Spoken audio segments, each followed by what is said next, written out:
the worst of this miserable month of May is behind this team? What if tonight at PNC Park represents something of a fresh restart? I got news for you. It ain't so bad. Good morning to you. Good Friday morning. I'm Dejan Kovacevic of DK Pittsburgh Sports. This is Daily Shot of Pirates. It comes your way bright and early every weekday if you're into football and or hockey. I also offer daily shots of Steelers and Penguins where you found this. It's Pirates versus Diamondbacks tonight at PNC Park. I'll be there covering it for DK Pittsburgh Sports. Looking forward to that. Wasn't out on this trip. Looking forward to being around a lot on this homestand.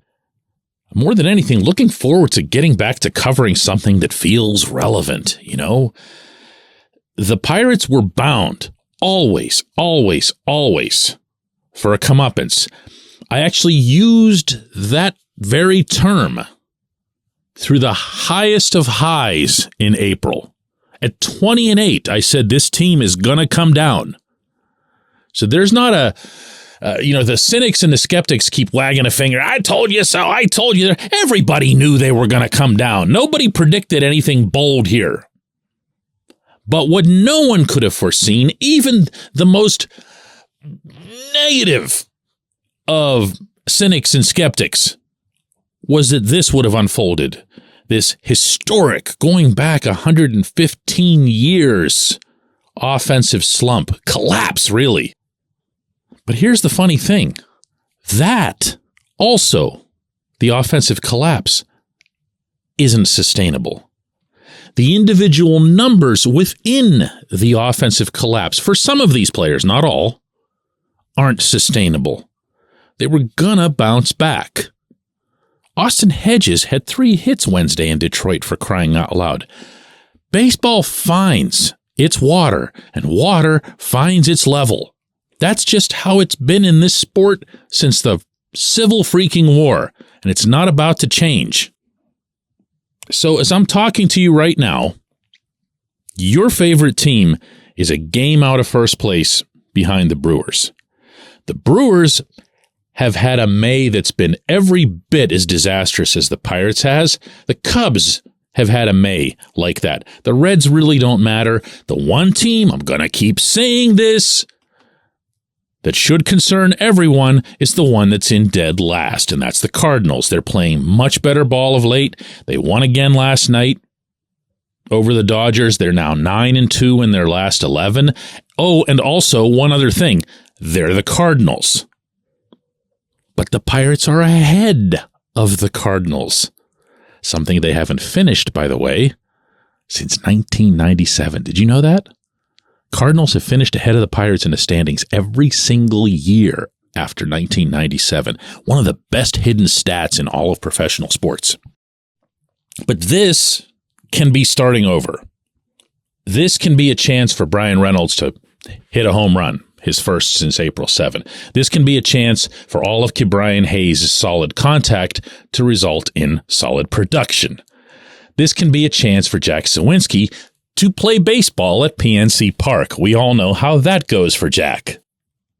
This can be a chance for Rodolfo Castro to resume being a full-time member of this everyday lineup and this offense. He's capable of that. I don't like his defense at shortstop either. I don't want him at short, but I do want him in the lineup. This can be a chance for Ji-hwan Bae to get back to some of that scrappiness that he was showing earlier this season. He's currently batting .237, and yeah, even though he does some other things pretty well, with his specific skill set, the batting average, just the batting average, needs to be higher. Because he needs to beat out infield singles. He needs to poke a ball over the second baseman's head in order to be effective. This can be a chance, maybe more than anything, and we don't talk about this much at all, but for the younger members of this starting rotation to get back on their horse, and that begins tonight with Johan Oviedo. Oviedo has not pitched well his last few times out. Oviedo has not looked at all like the stud that he showed early on this season. Neither has Roansy Contreras, by the way. Both of these guys Oviedo and Contreras have taken something off their fastball in order to make sure that they've got their four-seam command in order. And I understand that part. I've had a talk with Contreras specifically on this subject, and he doesn't apologize for it. He said, if I'm not controlling the fastball, nothing else matters. And he's right. He's right. But at some point, you got to start ticking it back up, because neither of them, neither Oviedo nor Contreras, is getting swings and misses anymore with the fastball. And that can't happen. That can't happen. Hashtag Rowanzi Day and the Contreras, who got called up to all that fanfare, was built on 97, 98 mile an hour heat. Oviedo can ramp it up too, and he hasn't, and that needs to change. More than anything else, when you're watching tonight's game, if you want to feel good about it early on, watch Oviedo's velocity in the latter part of the first inning or into the second inning, and you'll know whether or not he's going to be competitive. But look, all of this isn't so bad. You know how sometimes you'll roll your eyes when someone will say, yeah, but if you knew that this would be such and such situation on such and such date, a month ago, a year ago, 10 years ago, you'd have taken it. Well, let's do that, because if I had told you, like in the middle of March, middle of spring training, that the Pirates were going to be a game out of first place and over 500 into the third week of May, there's no soul you wouldn't have sold for that scenario. And if I'd further told you that they would have achieved that without O'Neal Cruz, that they would have achieved that without one of their more important depth guys in Ji-Man Choi, if they would have achieved all that without 1, 2, 3 pitchers going down to injury, including 2 veteran righties out of the rotation in JT Brubaker and then Vince Velasquez. Yes, I'll take that. Absolutely. You wouldn't even care what the other conditions are. Never mind throwing in Brian Reynolds signing an 8-year contract and all that other stuff. This just isn't so bad.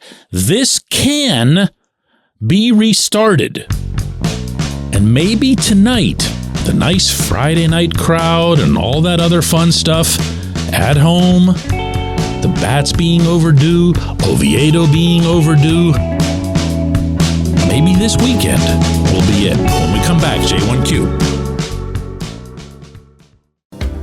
This portion of Daily Shot of Pirates is brought to you by our friends at North Shore Tavern, that's directly across Federal Street from PNC Park. It's home of Steak on a Stone, an eating experience, underscoring the word experience. The steak is brought to you partially cooked on an 800-degree stone, and you do the rest. It's a ton of fun, it's a great meal, and it's a baseball atmosphere like no other in Pittsburgh. North Shore Tavern, right across Federal Street from PNC Park. Your front door, your car, your bike, your computer, your gun. Safety is a habit. Every day you lock and secure your home and everything you want to keep safe. Gun safety and responsible storage are no different, and the best way to help prevent accidents, misuse, and theft. If you have a firearm, own it, respect it, and secure it. Visit ProjectChildSafe.org. Brought to you by the National Shooting Sports Foundation and the Bureau of Justice Assistance.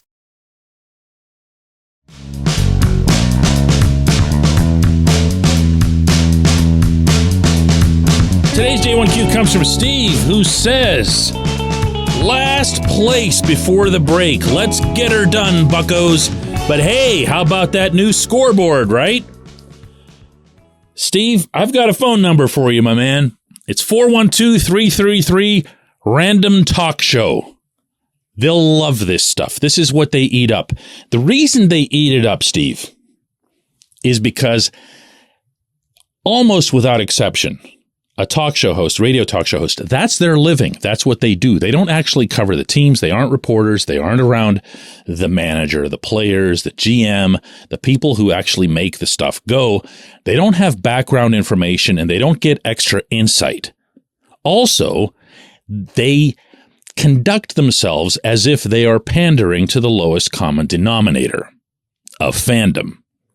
These are the people who obsess over third-string quarterbacks. These are the people who blame every goal against in hockey on the goaltender. These are the people who will cite the shortage of hot dog buns at the stadium a couple of years ago during a pandemic.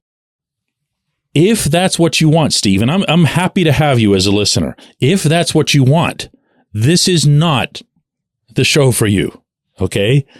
I don't approach the job that way. I'll be as critical, I'll be as cynical, and I'll be as skeptical as anyone, but I won't base it on nothing. I won't base it on repeated narratives and tropes just because the guy on the radio is screaming about it, and just because the guy on the radio wouldn't be able to pick out of a lineup 21 of the 26 names on the current active roster. I'm not going there. That's not what I do. I've spent my whole life really getting inside sports and getting inside the teams that I cover. The Pirates are one of them. I'm proud of that. All I do on this podcast is try to share some viewpoints based on what I hope would be considered informed opinion, since I'm in there and talking to these guys and all that other stuff. But what you won't ever see me do is go for this kind of stuff just because I know it'll get a big reaction, and I'm sure it'll get much bigger numbers in terms of downloads or listens or views or whatever it is for Daily Shot. I'm not going there. I don't need to. I've been doing this way too long. So you can take that sort of sentiment and send it right over to the talk shows. They will love you. You're going to be up next on Line 3. I appreciate you listening. I really do. I appreciate everyone listening to Daily Shot of Pirates. Again, I'll be at PNC Park tonight and Sunday. Looking forward to covering the whole weekend, and we will be back here Monday to talk about it.